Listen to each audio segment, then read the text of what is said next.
Hello, fellow Basement Joes, and in today's video, we will be talking about which of the 9 Traitor Space Marine Legions could defeat the Avatar. Now, let me get one thing straight, right? The Navi are cooked, right? So, we're not going to be using the whole Legion, that's just way overkill. We're only going to be using, let's say, a big warband, like 1,000-ish Space Marines. So, a single warband stumbles across Pandora, and they decide to kill the Navi and just take the planet, right? So, let's get into this. How's it going to go? It'll only take a moment. Cool. Can you give me a sec? Alan, we are so fucked. Starting at the bottom, we're gonna start out at the least effective is gonna be the Emperor's Children. Now, I want to get one thing straight, right? I say the least effective, so it's only a warband of 1,000 Chaos Corrupted Emperor's Children, right? I say they're the least effective. 2 things, though. They are going to take this planet. Like, they are just gonna take the planet. They're gonna kill all the Navi, right? Second thing, though. Before they kill the Navi, somebody's getting touched.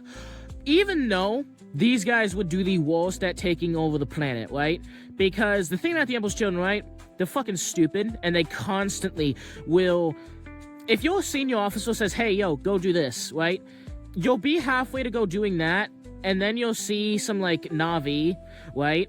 And you'll go to touch him. So, here's the problem, right, with the Emperor's Children, right? Humanity's only issue with destroying these blue monkeys in the actual movie, right, is the fact that men will look at them, and we know how that goes, right? These guys, the Emperor's Children, do the same thing, except they're so corrupted, they're not gonna, like, fall in love and join them. They're just gonna, instead of immediately kill them, they're just gonna do some Diddy-related things, right? So, like, toning them in the drugs. I would actually argue, right, that the majority of the Navi aren't gonna be killed. They're going to be turned into pleasure slaves, and they're gonna be, you know, enslaved by the Emperor's Children. So, honestly, getting invaded by the Emperor's Children might actually be the fucking worst. Especially if Fabius is there. Oh, dog, the amount of experiments and bullshit Fabius will be doing. No, but here's the thing, right? Even though, due to their arrogance, their lack of discipline, their stupidity, these guys, the Emperor's Children, will be the least effective, it's gonna be the worst. The Navi are getting diddled. Alright, next up, the Alpha Legion, right?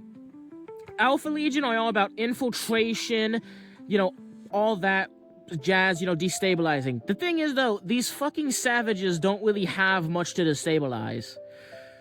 And obviously they can't infiltrate them because the Navi just skinny, 10-foot tall, you know, chunky, 7-foot tall. It's not really gonna work that well, right?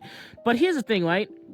They're still just gonna assassinate them. Like, all of their leaders, the Navi make it really clear who's in charge, right? Based on the drip.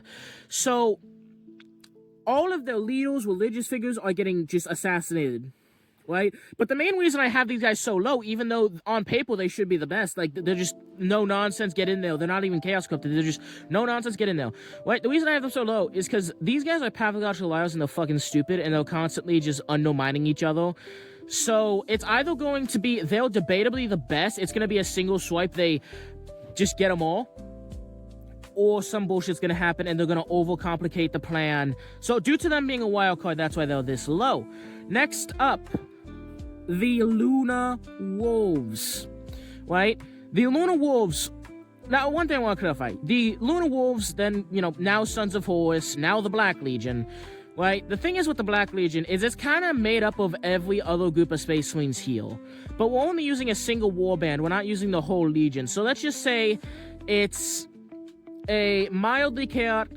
it's a chaos undivided, you know, warband made up of true-blooded Sons of Horus, right? Or Black Legion, whatever the fuck you want to call them. So let's say they get in there, right? Even though they tend to be a bit chaotic-y, they have, like, a lot more, you know, chaos corruption than some of the other guys. They're not as chaos corrupted as, you know, some of the other people. They still have discipline. They still have, you know, a good command structure. It's gonna be no nonsense. They're gonna get in there, kill them. It's gonna be fairly clean and vanilla for them. Alright, next up, the World Eaters. Dog. Brother. I straight up think more Navi will kill Navi than the World Eaters can. That is if the World Eaters don't get them hands on them first, right? Here's the thing with the Navi, right? We still have seen the first movie. these guys are not the most peaceful. Okay, they're peaceful, but goddamn, they have a temple. Like, remember how they were just ready to just immediately kill Jake Sully? And then even after, you know, he became friends with them and whatnot, they were still just, that one dude was just ready to mulk him. Brother, any sign of chaos corruption, any sign of especially, like, Cornite corruption, holy shit, the Navi are just gonna start whipping each other to pieces. And that is before any War Eaters get their hands on them, right? The War Eaters are going to whip, cut, destroy everything in their way. It doesn't matter if all of Mother Nature comes after them. All of Mother Nature that is being controlled by Awa is getting corrupted and will turn on Awa and will turn on each other. Holy shit, Awa is so fucked with these guys. Alright, next up, the Thousand Sons. Thousand Sons are so low because there's just not that many of them, right? So I say a war band, it's not gonna be 1,000, it's gonna be like, maybe like 100 and a ton of rubrics. They're still fucking magic though. And there's still a lot more discipline than, you know, the War Eaters. So the War Eaters will destroy them 100%. But it's not gonna be the cleanest. Like these vermin, kind of like cockroaches, they're gonna spread, right? So if they're able to avoid getting chaos corrupted by Khorne, which I think is unlikely, then they can still scatter everywhere because the Khornite Berserkers aren't, you know, the best at that. But they're gonna get them eventually, right? It just might take a minute. These guys are gonna be very strategic, very intelligent, right? Thing is, though, the reason why they're so low is they might have a plan just to cast a single Mega Death spell that's going to wipe out all the Navi instantaneously, snap of the fingers. But then Tzeentch is going to think it's funny to turn all of the Space Marines into spaghetti, so then it's not going to work. But here's the thing, right? They're still really reliable, and there's really nothing the Navi can do to kill the Rublik Marines, right? The Rublik Marines, sand on the inside, you know, armor on the outside. There's nothing they can really do to put them down. And I don't think the Navi or anything on Pandora is strong enough to kill Wizard, or one of these freaking Thousand Sons Grand Wizards. The only way they'd actually be able to do that is if one of the Grand Wizards just allowed one of the giant, like, elephant hammerhead things just to step on him. But even then, they can fucking fly, so that's not happening. And no, the giant birds, lizard, dragon, whatever the fuck things are not going to be damaging any of the Space Marines here. First and foremost, any of the Chaos Corrupted Space Marines, those birds are then going to be solving the Chaos Corrupted Space Marines. Any of the non-Chaos Corrupted Space Marines, or, you know, Chaos Corrupted Space Marines, I don't see their teeth-piercing Space Marine armor. 100%. The only way I could see that happening is, like, they don't have a helmet on, and, like, 1 in a million, somehow they don't block, somehow it doesn't happen, somehow they would, like, bite into them, and even then there's a good chance Space Marines. But anyway, so, the Shadow Wizard Money Gang is going to demolish the Avatar. Apologies. The Navi. It's just a matter if Tzeentch thinks it's funny to turn them into spaghetti, or think it's funny to grant the Navi psychic powers to fight back. Alright, next up, the World Bearers. The World Bearers are not going to kill the Navi. They are going to convert them to chaos worship. They are going to divide this planet into 5 sections. A section dedicated to Chaos Undivided, a section dedicated to Nurgle, section dedicated to Khorne, Slaanesh, Tzeentch. It's going to suck. Awa is not a fucking god. I refuse to believe in any lore, any sense of lore, that Awa is a god. Awa is literally a big-ass mycelium. Awa is just a big fucking mushroom at the end of the day, right? The Chaos Gods are just beyond time, beyond space, beyond fucking everything. And these guys are the cryo boys. These guys are the priests. They will capture the Navi. Use them for demon sacrifice. Summon demons. There's gonna be demons running around. There's gonna be demons possessing the animals of Pandora, possessing the Navi.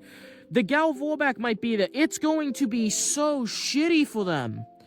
It is going to be a complete... Only reason they're not higher, like, debatably, they're doing the most destruction to the planet. Only reason they're not higher is they're not going to kill the Navi. They're going to catch them and convert them to demon worship and turn the whole planet into a freaking shrine demon world. They are quite literally going to be stealing Awa's worshippers to, you know, the true gods of the 40k galaxy, right? Alright, next up, the Night Lords. Imagine that big tree from the first movie, and imagine about all of the Navi with no skin, all being hung from that tree via nooses. The Night Lords are going to attack them at night when they're all sleeping. Half of them aren't even going to realize what's happening before, their skin's been removed. And the other half are going to know, and there's jack shit they can do about it. Bro, the Night Lords are terrifying. They also have zero tolerance for nonsense shenanigans. It is not going to be good for the Navi, right? It doesn't matter what tribe it is. It doesn't even matter if all the tribes are working together. They're going to get jumped in the middle of the night, right? And there's an on-zero chance that they deliberately don't do it. There's an on-zero chance that they don't jump them immediately. There's a chance that instead of this being a war, it's literally going to be the Night Lords shooting fish in a bucket, right? Imagine this, for example, right? Imagine a giant, the Night Lords, have a fake camp, and the Navi go to attack it, and then it turns out that, it's a fake camp. Where the fuck are the Night Lords? And the Night Lords flew down to the big-ass tree, right? And slaughtered or kidnapped and just butchered the children.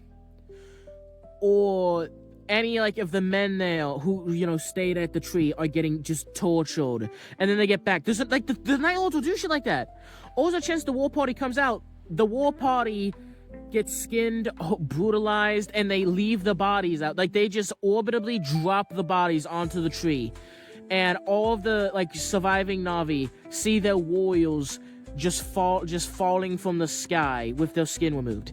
It is psychological warfare and brutality to its utmost degree.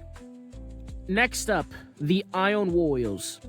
That tree... Here's the thing, right? The entirety of the first Avatar movie relies on a single thing. It relies on the humans showing a tiny bit of empathy and restraint. The only reason they even had a chance against the humans in the first movie is because of restraint and empathy. When the humans showed up to the tree, they gassed them out, had them dispersed in all different directions before then cutting down the tree or bombing the tree. If they just bombed the tree immediately, they would have wiped out 90+% of them, and there would have been no fucking war. It would have been done, right? It would have been capiche. The Iron Warriors are going to artillery bomb that tree on a random Saturday, wiping out the entire population. And they're going to bulldoze, they're going to bully. It's not going to be a war. It's going to be, oh yeah, there's some vermin over there. Go bomb it from a million miles away. Or artillery barrage it from base. And then bada bing, bada boom, no more blue people. Right? It is... As you can imagine, it's kind of like the Imperial Fists, but just slightly more evil. Well, I say slightly. You see, them bombing you, right? Them just relying on heavy machinery and bombing you, that is only if this is a less chaos-corrupted warband of Iron Warriors, right? If it's a more chaos-corrupted warband of Iron Warriors that do shit like demon engines, it's gonna be worse. Instead of just they're still gonna bomb the tree just to kill 90% of the population, but the thing is, normal, less chaos-corrupted Iron Warriors will probably just ignore the remaining Navi and focus on, mining and doing whatever they want to do. Meanwhile, the more chaos-corrupted Navi are going to send fucking demon engines after the survivors.